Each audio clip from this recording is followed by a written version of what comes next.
تحصل في التاريخ. لو الزمالك السنه دي ما وصلش دوري الابطال هيبقى الاول مره يقعد 3 سنين متتاليه مش عارف بيلعب في الكونفدراليه.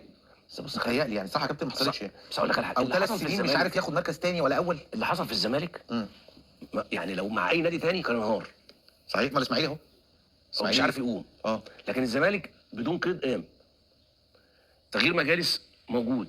سمعت الفيديو؟ اعمل لايك للفيديو وتعالى حبيب اخوك. مبدئيا كده خالد الغندور طلع دلوقتي حاليا هو بيقول لك فين ايام زمان، ايام المركز الثاني اللي طبعا كان وجوده في دوري ابطال افريقيا، ولكن رد عليه الكابتن صلاح وقال له ايه؟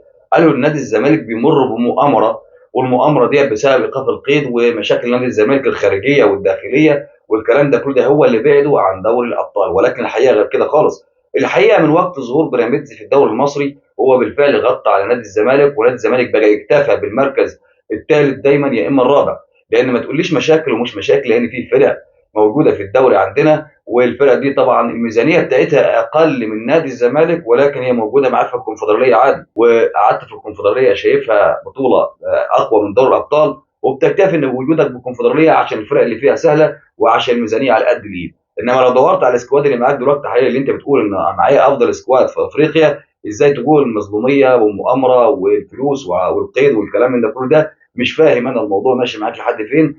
لايك وشير عشان اللي جاي كتير.